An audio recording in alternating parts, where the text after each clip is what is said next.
नरपत जी चोपड़ा को अनम्यूट कर दीजिए। नरपत जी कोई क्वेश्चन पूछ रहे हैं? How can we keep shraddha till death? Narpat ji का क्वेश्चन आया है, how can we keep shraddha till death? तो श्रद्धा तो ऐसी चीज है नरपत जी कि एक बार अगर आ जाती है ना तो उसका जाना बड़ा मुश्किल ही होता है। तो एक बार अगर किसी के साथ और ट्यून जुड़ जाती है, जो तारतम्य की कल हमने बात करी थी, एक हमारी जो वाइब्रेशन फ्रीक्वेंसी अगर उसके साथ जुड़ जाती है, तो मुझे लगता है कि वो श्रद्धा डेथ तक या डेथ तक के बाद भी बहुत ही सरलता से रह जाती है। जन्मों जन्म तक वो मेरी श्रद्धा टिकी हुई रह जाती है, अगर मेरी शुद्ध रूप में मैंने एक बार भी उससे श्रद्धा कर ली है। तो श्रद्धा को बढ़ाने के कारण हमारे आते हैं कि जितना मैं उन चीजों के साथ रहूंगा। ऐसा बहुत बार देखा जाता है कि जिन गुरुओं के साथ आपकी श्रद्धा है, समझो आपको कोई पर्टिकुलर संत के साथ आपकी श्रद्धा डेवलप हो गई, शायद उनका चातुर्मास पास में हुआ होगा और आपका उनके साथ कनेक्शन हो गया, ठीक है। अब वो श्रद्धा वो टाइम तो आपकी पूरी विकसित हो गई, पर बहुत टाइम तक आपने शायद उनके दर्शन नहीं करे। अगर आपने दर्शन बहुत टाइम तक आप नहीं करते हैं तो आप देखेंगे आपकी श्रद्धा लेवल धीरे धीरे कम होने लग जाती है। तो इसलिए हमारे धर्म में बार बार कहा जाता है संत दर्शन, ये संतों का दर्शन बार बार करते रहे, ये आपके सम्यक्त्व को और आपकी श्रद्धा को निरंतर बढ़ाने में सहयोगी बनेगा। ऐसे बहुत सारे हमने लोगों का उदाहरण देखा है और एग्जाम्पल्स भी देखे हैं, जो बहुत टाइम ये होता है कि साधु संतों के सहयोग से दूर हो जाते हैं, वो उनके मतलब उनके पास उनको मिलते नहीं है या धार्मिक उनको वातावरण नहीं मिलता है, जिसकी वजह से वो थोड़ा श्रद्धा में उनकी कमी आने लग जाती है। तो इसलिए श्रद्धा को टिकाए रखने का बेस्ट काम है ये है, जब तक आप स्ट्रांग नहीं हो जाते, साधु संतों का या फिर ऐसे ज्ञानी श्रावकों का निरंतर आप क्या करें, संपर्क करते रहें, या फिर ऐसे ग्रुप्स जो चल रहे हैं, जो जिनवाणी की प्रभावना हो रही है या जिनवाणी का श्रवण हो सकता है, ऐसे ग्रुप से ज्वाइन इन करते हुए रहें। इससे क्या होगा कि आपकी कभी कभी क्या होता है, किसी की एनर्जी लो होती है तो किसी और की एनर्जी से वो बैलेंस आउट हो जाती है, तो ये बहुत बड़ा प्रभाव पड़ता है। इसलिए हमने कल एक सजेशन दिया था टेक अवेज में, नमन ने आपको सजेशन दिया था एक सामूहिक प्रार्थना घर में होनी चाहिए। एवरी डे हमारे घरों में एक प्रार्थना, दो प्रार्थना होनी चाहिए। इससे होता ये है कि समझो एक जन की श्रद्धा थोड़ी कम हो रही है, फेथ कम हो रही है, पर बाकी की एनर्जी की वजह से, समझो आपकी बड़ी स्ट्रॉन्ग लेवल की एनर्जी है, वो एनर्जी से वो सेट ऑफ हो जाएगी। वो वाइब्रेशंस का नमन ने पूरा आप लोगों को समझाई दिया था, उसकी साइंस पीछे की कि वो कैसे फ्रीक्वेंसी हमारी मैच हो सकती है। तो ये बहुत जरूरी है कि रेगुलरली आप करते रहें, संतों का दर्शन प्राप्त करते रहें, तो ये अंत तक, मृत्यु तक, या फिर मैं कह दूं कि उसके बाद तक भी आपकी श्रद्धा को टिकाए रखने में बहुत हेल्प करेगी। तो नमन भी हमारे साथ जुड़े हुए हैं, तो और भी जिज्ञासा किसी की है तो साथ में ले सकते। नरपत जी, मैंने आपको अनम्यूट कर दिया है, आपका आंसर सॉल्व हो गया है, आपका क्वेश्चन सॉल्व हो गया है, आप बोल सकते हैं।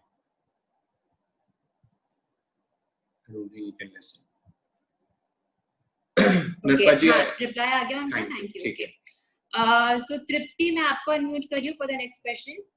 जय जिनेंद्र। जय जी। मेरे बच्चे को पूछना है कि जैसे हमें किसी चीज का पश्चाताप करना, हमसे कोई पाप या भूल हो गई, उसका हमें पश्चाताप करना है, तो हमें पास्ट में जाना ही पड़ेगा? अगर हम कंटिन्यू पास्ट में जाके ही हम उसका पश्चाताप कर सकते हैं, तो क्या वो गलत है? प्रायश्चित करना है, ऐसा बोल रहे हैं आप? हाँ जी, ठीक है। हाँ, तो हमने अभी पापों का पहले एक बार ध्यान कराया था, एक दिन हमने पूरे 18 पापों का ध्यान कराया था। तो बहुत लोगों के ध्यान में आप लोग ने अपने पाप देखे होंगे, ऑब्जर्व किया होगा कि मेरे ये दोष हो चुके हैं, मैंने ये गलतियां कर चुकी है। तो उसके लिए सबसे बेस्ट तो यही है तृप्ति जी कि उसको राइट डाउन कर ले, है ना, एक पेपर पे राइट डाउन करके रख ले। तो जो क्योंकि वो टाइम अभी ध्यान में बहुत अच्छे से स्पष्ट में अभी ये भावना आ रही है, तो उसको प्रॉपरली आप लिख लीजिए। और फिर जब भी आपको कोई गुरु का सहयोग मिलता है, जिस भी गुरु पे आपको ट्रस्ट है, फुल फेथ है, जो हो सकता है कि वो संत ही हो तो बहुत बेटर है, वो संत होंगे, कोई ज्ञानी होंगे, कोई बहुश्रुत होंगे जिनकी दीक्षा भी बहुत ज्यादा सालों की है, 20 वर्ष के ऊपर की जिनकी दीक्षा है, ऐसे गुरु आप देखें, ढूंढे जो आपके आसपास हैं, तो उनको आप जाके क्या करें, उनको आप प्रायश्चित आपका दिए, जिनपे आपको पूरा ट्रस्ट हो चुका है। हर जन को अपना प्रायश्चित लेने ना ही जाए, ठीक है। आपका क्वेश्चन में समझ गया कि मैं और किसी को दे सकती हूँ क्या, तो नहीं, वो प्रायश्चित जो देने वाला है और जो लेने वाला है वो बड़ा ही क्या होना चाहिए, एकदम योग्य होना चाहिए। तो जो देने वाले हैं उनको पूरी वो साधना मजबूत होने चाहिए और उनको आना भी चाहिए कि वो क्या प्रायश्चित देना है।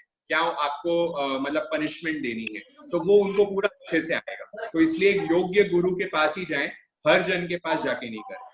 पर ये क्वेश्चन आता है, शास्त्रों में इसका वर्णन आता है कि समझो लास्ट मोमेंट आ गया, मेरी मृत्यु पास में आ गई है, मृत्यु पास में आ गई, मेरे आसपास कोई साधु संत ही नहीं मिल रहे और मुझे मेरे पाप ध्यान में आ गए, अब मुझे मालूम पड़ रहा है कि अब मेरा अंतिम समय, मेरे को तो प्रायश्चित करना है, तो अब क्या करें, अब गुरु तो है नहीं मेरे आसपास, क्या करूं मैं वो टाइम। तो वो टाइम कहाँ के ऑप्शन में कि देखो भाई, अगर तुम्हारे पास कोई ज्ञानी साधु नहीं है तो और कोई संप्रदाय, तुम्हारा जो गुरु है वो तुम्हारे पास नहीं है, तो और कोई संप्रदाय का कोई संत तुम्हें मिल रहा है तो उसके पास चले जाओ, उसके पास जाके अपना प्रायश्चित कह दो, ठीक है। वो भी नहीं मिले तो क्या करो, कोई ज्ञानी श्रावक हो, कोई तुम्हारे पास आसपास कोई ज्ञानी श्रावक हो जो थोड़ा जान, उसके पास चले जाओ। फिर अगर समझो वो भी नहीं मिले तो क्या करो, फिर तो कहते हैं कि अगर तुम्हें ऐसा कोई भी व्यक्ति नहीं मिल रहा है, अच्छा तुम्हें कोई ऐसा पर्सन मिल गया, समझो मेरे आसपास और कोई मेरा फ्रेंड ही मिल गया मुझे, ठीक है, अब फ्रेंड मिल गया पर वो है ना, फ्रेंड मेरे से ईर्ष्या करता है, वो फ्रेंड मेरे से ईर्ष्या करता है, तो ऐसे जनों के पास आपका प्रायश्चित ना लेके जाए, ठीक है। तो कहते हैं कि अगर आपको कोई ऐसा व्यक्ति मिलता है कि जो बिल्कुल भी ज्ञानी नहीं है, ठीक है, कोई नॉलेजेबल भी नहीं है, पर अगर आपको लगता है कि अब अंतिम समय पास में है, मुझे बोलना ही है किसी को, तो ऐसे बोले जो गोपनीय है, जो सीक्रेसी रख सकता है, जो एकदम आपके उसके पेट तक ही रखेगा या फिर आपसे ईर्ष्या नहीं, ऐसे व्यक्ति को ढूंढ के उसको बस कहते हैं अपनी प्रायश्चित। अगर वैसा व्यक्ति भी नहीं मिले तो आप क्या करो, खुले आसमान में बाहर जाओ और अरिहंत देव को पुकार, अरिहंत देव, मैंने ये पाप किया है और उसके लिए मुझे प्रायश्चित दे। तो वो प्रायश्चित, main thing is over here कि प्रायश्चित का भाव ही आपकी अनंत कर्मों की निर्जरा कर देगा। प्रायश्चित पूरा कर पाओ या नहीं कर पाओ तो दूसरी बात है, पर प्रायश्चित का भाव भी आ गया अंतिम समय में तो वो भी आपकी अनंत निर्जरा करा देगा। तो ये अंतिम समय की बात है। अगर वो अभी मेरे को जैसे अवसर मिलेगा, जब मुझे अवसर मिले तब तक लिख के रख लीजिए, जब योग्य गुरु मिले तब जाकर उनके पास आपका प्रायश्चित। सर मैं ये कहना चाहती कि अगर भूल ऐसी किसी को बता नहीं सकते, मतलब मुझे पता हुआ है लेकिन मैं बता नहीं सकती किसी को, फिर क्या करूँ मैं? हाँ, तो उसके लिए तृप्ति जी, इसलिए वो जो गुरु होगा, एक गुरु तो आपको बनाना पड़ेगा, ठीक है, और उनको अपना पूरा बही खाता बताना ही पड़ेगा, उनको पूरा आपका अकाउंट बताना पड़ेगा कि मेरे जीवन में मैंने क्या क्या पाप किया है। और ट्रस्ट में जब पहली दफा आप वो गुरु को, पहले तो उनपे पूरा यकीन करिए, पूरी श्रद्धा कीजिए। जो पहला क्वेश्चन अभी रिलेशन में चल रहा है, सबसे पहले तो उनको श्रद्धा करनी पड़ेगी, आपको फुल फेथ रखना पड़ेगा वो गुरु पे, क्योंकि वो गुरु ऐसा होगा कि वो आपकी बात किसी और को नहीं कहेगा, ठीक है। तो सबसे पहले तो मैं भूमिका है कि गुरु को ढूंढे, गुरु को वो मेरे बारे में क्या सोचेंगे? मुझे ऐसा लगता है कि अगर मैं बताऊंगी तो वो मेरे बारे में क्या सोचेंगे। बिल्कुल बिल्कुल, इसलिए तो एक फेमस सेइंग होती है, सबसे बड़ा रोग क्या कहेंगे लोग। तो लोगों की तो छोड़िए, एक गुरु तो आपको बनाना निश्चित है। तृप्ति जी ये होगा ही जब आप फर्स्ट टाइम करेंगे ना, जब भी आप फर्स्ट टाइम आलोचना करने जाएंगे, मैं मेरे अनुभव से आपको बता दूं कि फर्स्ट टाइम मेरे को याद है, शायद मैं 15 साल का होगा, ठीक है, जब मैं 15 साल का था तब मैंने मेरे गुरु के सामने जाके मैंने मेरी आलोचना की थी। एंड मैं 15 साल की उम्र में भी भयभीत था कि मैं मेरे गुरु के सामने जाके उनको मेरी आलोचना कैसे करूंगा, कि मैंने कितने कितने पाप किए, क्योंकि सब जन के जीवन में उन्हें निश्चित है ऐसे पाप किए जिनको वो किसी को बताना नहीं चाहता है। जब मेरा ऐसी स्थिति होती है तो मैं फर्स्ट टाइम जाता हूँ उनके पास, तो देखिए बचपन से ही धर्म के संस्कार मिले तो पाप निश्चित तौर से कम थे, बट फिर भी क्या होता है कि एक मन में डर होता है कि गुरु को बताऊंगा तो गुरु क्या सोचेंगे मेरे बारे में, उनको क्या लगेगा कि मैं कैसा व्यक्ति। तो वो टाइम एक थोड़ी शक्ति बनानी पड़ती है, इसलिए हम कहते हैं कि लिख के दे दो, लिखने में थोड़ी क्या डर कम लगता है, तो लिख के दे देंगे तो आसान रहता है। तो लिख के दे देने का उनको और दे देने का, सौंप दो उनको, जीवन पूरा उनको सर्वस्व सौंप दो। जब सौंप दोगे ना, आप देखेंगे एक बार देने के बाद थोड़ा डर लगेगा, अवश्य लगेगा, पर वो जो गुरु होगा वो इतना विनयवान होंगे, इतने मैं कह दूं आत्मीयता आप पे बरसाएंगे। मैंने जब दिया था मुझे याद है कि गुरुजी इतने आत्मीयता से मुझे वो टाइम पुकारे जितना अभी तक कभी नहीं पुकारा होगा। पर आलोचना के वक्त क्या होता है, he'll become very sweet और बहुत ही प्यार से आपको उस प्रायश्चित करने की आपको पूरी सलाह देंगे, पूरा आप पे प्यार मुछावर करेंगे। तो और तृप्ति जी, आप बिलीव नहीं करेंगे, कि अभी प्रेजेंट टाइम में जितना आपको लग रहा है ना भारीपन कि मेरे दिमाग में ये है कि मैं कैसे बताऊंगी उनको, और बताने के बाद वो क्या सोचेंगे मेरे बारे में, आप जैसे ही वो पेपर पकड़ाओगे ना, आपको ऐसा लगेगा कि आपके सर से 20 किलो का वजन नीचे जा चुका है एंड आप एकदम लाइट हो चुके हो। आपको लगेगा कि बस मैं हवा में उड़ रही हूँ। लिटरली वो फीलिंग आती है कि you feel so light and so happy, क्योंकि आपने सब जो भी आपके दिमाग में चल रहा था, टेंशन थी या जो भी बैगेज था, अननेसेसरी का बैगेज था, वो आपने सारा दे दिया और क्लियर कर दिया खुद को। तो ये आप खुद एक्सपीरियंस करोगे जब आप दोगे, एंड फिर आप फीडबैक भी शेयर करना हमारे साथ कि आपको कैसा लगा। एक बार इसलिए ये दिमाग में रखिए कि जैसा बोला है ना, जो आपका डाउट था कि गुरु क्या सोचेंगे, अगर गुरु आपके आलोचना से प्रभावित हो रहे हैं तो ये मान लीजिए वो सदगुरु नहीं है। इसलिए सबसे फर्स्ट स्टेप बोला जाता है गुरु सोच समझ के चूज करे। जो रियल गुरु है, ट्रू गुरु है, जिसे हिंदी में बोला जाता है सदगुरु है, वो आपकी आलोचना से, आपके कहने से कभी प्रभावित नहीं होंगे, वो आपका हित ही सोचेंगे। और ऐसा गुरु अगर आप खुद नहीं ढूंढ पा रहे हैं तो आप अवश्य हमारे गुरु का आश्रय ले सकते हैं। हमारा पर्सनल एक्सपीरियंस है, मेरे और निपुण का। श्रद्धेय प्रमोद मुनीसा है जो जयपुर में विराजमान है, आप उनको आपका गुरु बना सकते हैं और उनसे आपकी आलोचना शेयर कर सकते हैं, वो आपको सही मार्गदर्शन जरूर देंगे। ठीक है दीप्ति जी, एक बार थोड़ी हिम्मत करें तो यही कहेंगे, हिम्मत करके बस दे दीजिए, एक बार दे देंगे फिर आप निश्चित हो जाएंगे, कोई टेंशन नहीं। ठीक है, फिर एकदम मस्त, क्योंकि देखो उनके ना गुरु के लिए ये भी होता है कि अगर समझो वो आपकी बात कहीं डिस्क्लोज कर दे तो उनका गुरुपना भी नहीं रहेगा उनका। देखिए इसलिए हम कह रहे हैं पंच महाव्रतधारी। अब पंच महाव्रतधारी साधु होते हैं कि वो किसी को बोल ही नहीं सकते किसी की चीज, उनको झूठ चोरी कोई कुछ करते ही नहीं है, तो उनका एकदम शुद्ध जीवन होता है। इसलिए ऐसे व्यक्ति को ही ढूंढे, वो किसी और को डिस्क्लोज कर भी नहीं सकते, अगर वो कर देंगे तो उनका गुरुपना भी नहीं रहेगा, उनका साधु जीवन में भी स्खलना हो जाती है। तो आप करेंगे तो आप अनुभव करेंगे वो चीज, और फिर आप हमें और कुछ भी डाउट्स है तो आप जरूर पूछ लेना, है ना। यहाँ पे बहुत जन है हमारे सेशन जो सुन रहे थे काफी अभी 30 दिनों से, उनमें से 1-2 जन का हमारे पास फोन आया था और उन्होंने जाके पूरी अपनी आलोचना गुरुजी को जाके दे दी है। वो हमें बता रहे थे उनका अनुभव, वो भी डर डर के, ऐसे हमसे डर डर के गए थे। पर आप में से ही एक जन ऐसे थे जिन्होंने गए, अभी एग्जाम्पल है, मैं नाम नहीं लूंगा किसने किया, पर वो करके आए, हमें बताया कि मैंने दे दी और इतना रिलीफ महसूस हो रहा है। आपको उसमें कोई डाउट है कि मेरे को कैसे लिखना है, क्या लिखना है, वो आप अवश्य हमसे पूछ लीजिए। पर आलोचना के पहले जीवन शुरुआत नहीं है, साधना की शुरुआत नहीं होगी, इसलिए आलोचना सबसे प्रमुख स्थान है। पहले क्लियर हो, पहले पास्ट की मेरी जो जितनी चीजें हैं उसको निकालूंगा, तब नई शुरुआत कर पाऊंगा। अब नेक्स्ट क्वेश्चन है हमारा, राहुल जी ने चैट बॉक्स पे लिखा है, मैं आपको अनम्यूट करिए राहुल जी। आपका कुछ कल के सेशन के रिलेटेड क्वेश्चन था, तो नमन भैया आप सुन लीजिए उनको। राहुल जैन, आपको मैंने अनम्यूट कर दिया है। हेलो, जय जिनेंद्र। जय जिनेंद्र।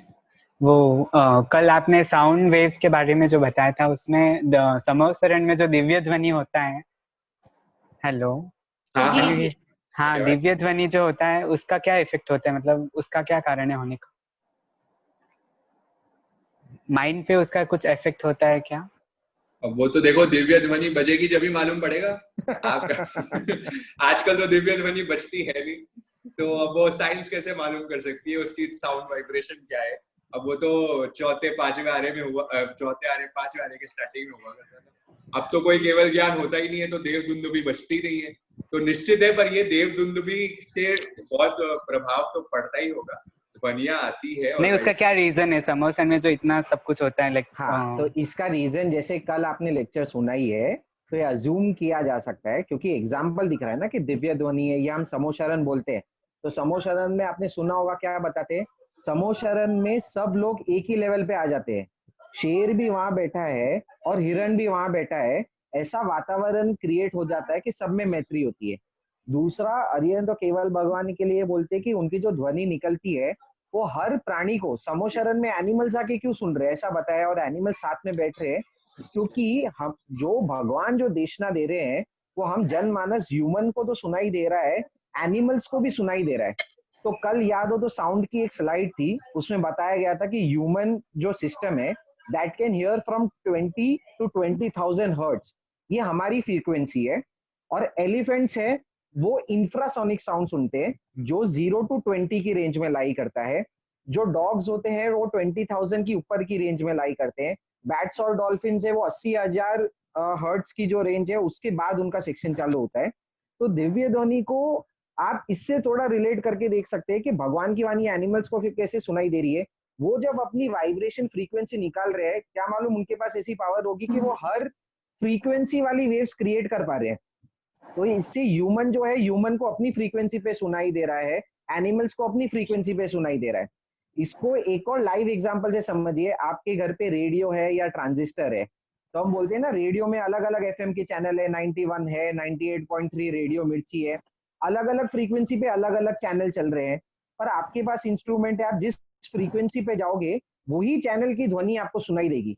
पर वो ध्वनिया, वो साउंड वेव्स तो वातावरण में सब है, 91 चैनल की भी है, 101 की भी है, 98 की भी है। वैसे ही भगवान की जो वाणी है, उनकी जो फ्रीक्वेंसी वाइब्रेशन वेव्स है वो वातावरण में तो है। जो एनिमल की जिस फ्रीक्वेंसी रेंज है वो उस पर ट्यून करता है और उसको वो चीज सुनाई देने लग जाती है। आई होप राहुल जी आपका डाउट सॉल्व हो चुका होगा। इसके बाद हम चलते हैं सृष्टि जी। सृष्टि जी आपको अनम्यूट कर दिया है मैंने।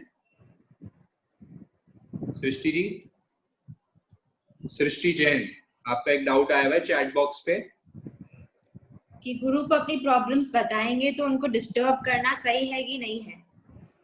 बहुत ही कंसर्न शो किया है आपने इसके लिए। तो इसमें एक स्टार्टिंग में मैं बोल दूं, अगर आपको शारीरिक कोई प्रॉब्लम हो रही है और आप बोलूं मैं डॉक्टर को अपनी प्रॉब्लम बताऊं, तो क्या वो सही है कि नहीं है? जो आपको ठीक कर सकता है उसको तो प्रॉब्लम बनानी पड़ेगी, वही तो रोग का इलाज करेगा। तो डॉक्टर तो शरीर के रोग का इलाज करता है, गुरु आपके आत्मा के, आपके मन के रोग का इलाज करता है। तो निश्चित तौर पे उन्हें अपने मन का और अपनी आत्मा का डॉक्टर समझ के उनसे जाके शेयर कर लीजिए। सो ये सृष्टि जी, कोई दोहराए नहीं है, आपको आराम से बेफिक्र होके, वो तो जन जन के दुखों को हरने के लिए ही बैठे हैं, वो आपके दुखों को दूर करने के लिए बैठे हैं। तो वो उनकी करुणा है कि वो आपके दुखों को दूर अवश्य करेंगे। तो गुरु के पास उनको कोई ऐसा संकोच ना करे कि हमें उनको डिस्टर्ब करना पड़ रहा है, वो तो दुख दूर करने के लिए ही बैठे हैं। जन्म मरण का रोग है मिटाने को, ले दो नाथ औषध सत्संग। अब तक खोटे वैद्य मिले, उल्टा रोग बढ़ाया है।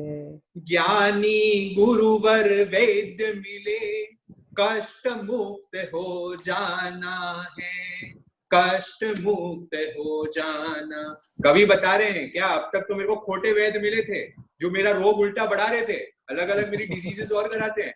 अब जाके ज्ञानी गुरुवर वैद्य मिले, अब मेरे को ज्ञानी गुरुवर जैसा कोई मेरे को डॉक्टर मिला है जो मेरे भव भव के कर्मों को बटाने वाला है, मेरे जन्म जन्म के जो रोग मेरे साथ जुड़ा हुआ था उसको मिटाने वाला है। तो आप बिल्कुल भी संकोच नहीं करें सृष्टि जी, अवश्य ही कोई गुरु को ढूंढे और वो निश्चित तौर से वो भगवान के स्वरूप है, वो आपके दुखों को दूर जरूर करेंगे। हाँ जी, और हाँ Shikha ji, nothing, okay. Anyone else, any question? I think सबके क्वेश्चन ले लिए गए। फिर भी मैं एक बार अलाउ कर रही हूँ आपको अनम्यूट करके बोलने के लिए, तो आप अपने आप को अनम्यूट करके बोल सकते हैं। सो रेडमी में जो भी हैं आप अनम्यूट करके बोल सकते हैं। हाँ जी रेडमी जी, आप बोल सकते हैं। अनम्यूट कर दिया आपको रेडमी।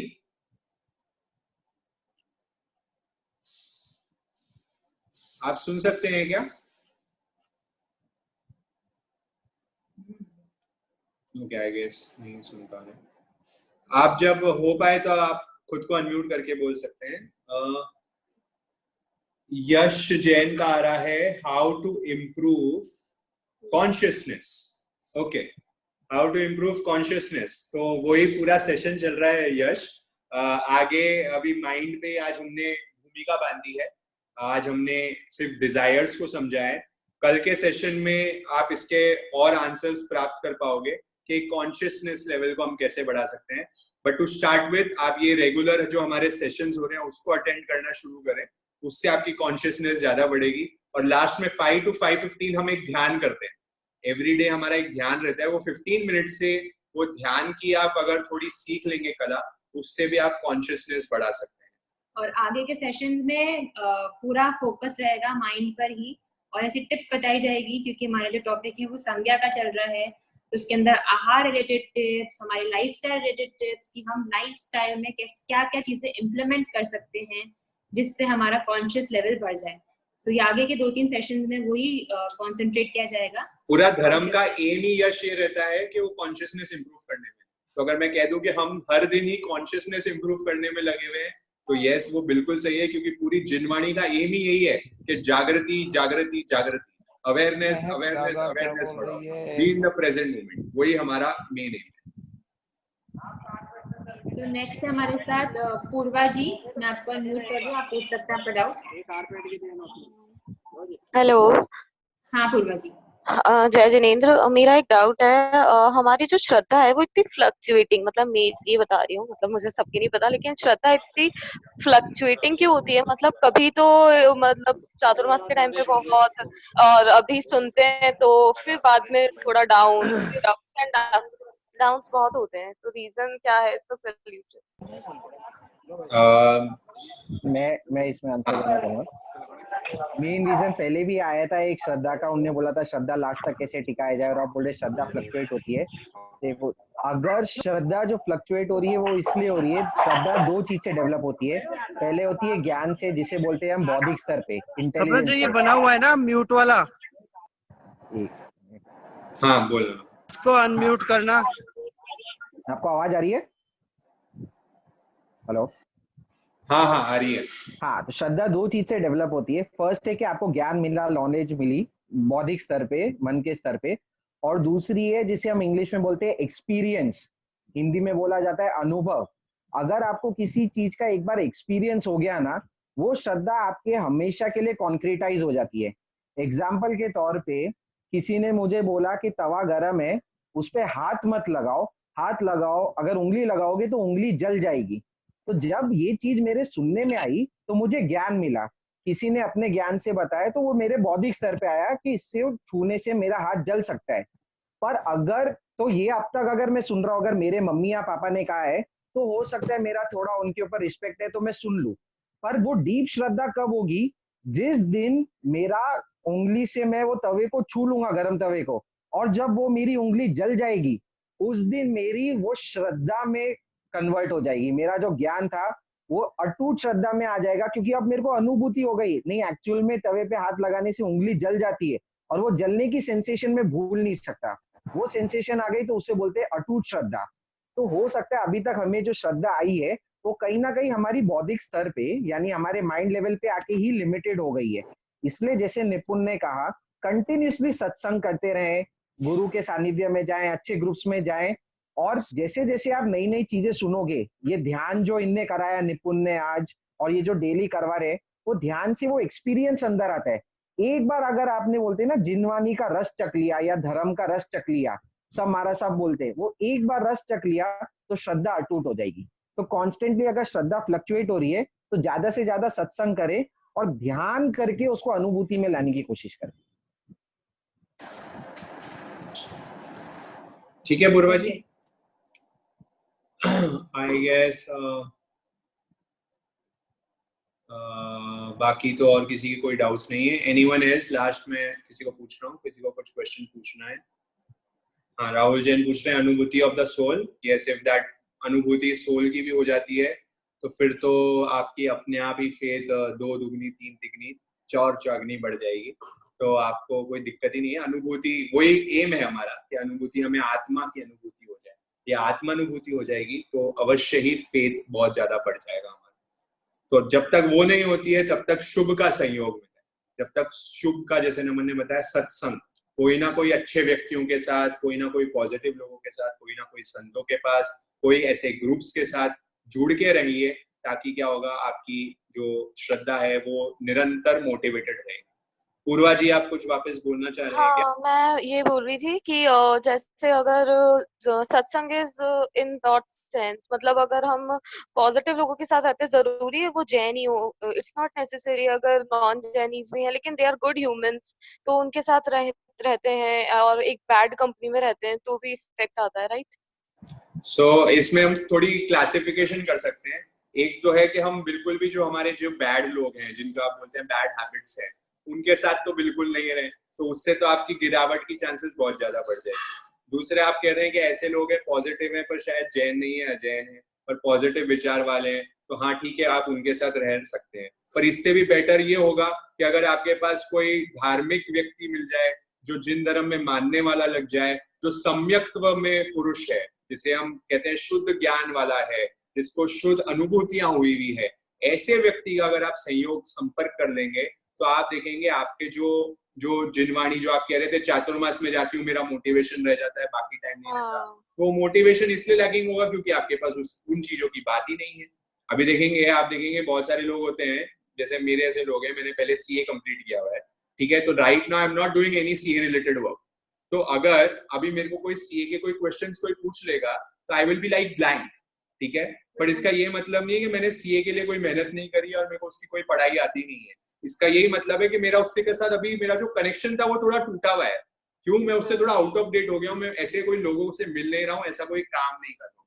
जब मैं जिस टाइम वो शुरू कर दूंगा वापस, मुझे 1-2 महीना लगेगा, मेरे वापस में वो मोटिवेशन चालू हो जाएगा, मैं वापस सीए का काम करना शुरू कर सकता हूँ। कहने का मतलब ये है, धर्म में भी सेम ही लॉजिक है। धर्म में भी जब जिनवाणी सुनता हूँ, मोटिवेटेड फील करता हूँ, फिर मोटिवेशन लूज हो जाती है। This is a psychological thing, वो लूज होने ही वाली है। सो इट इज बेटर कि मैं कोई ऐसे लोगों के पास, देखो आपको संपर्क में तो रहना ही है, अगर आपको कनेक्टेड रहना है, धर्म में वातावरण में रहना है, तो कनेक्टेड रहना है, तो कनेक्शन ऐसे लोगों से रखे जिनकी श्रद्धा मजबूत है, जो एकदम जिनवाणी पे श्रद्धा रखने वाले लोग हैं, शुद्ध धर्म में श्रद्धा रखने वाले लोग। फिर अगर समझो वो आपको नहीं मिलते वैसे लोग, तो आप आपके जो पॉजिटिव लोग हैं उनके साथ रहे, जो आपको लगता है कि ये मेरे गुड कैटेगरी के फ्रेंड्स हैं, उनके साथ आपका टाइम स्पेंड करें। ठीक है, थैंक यू।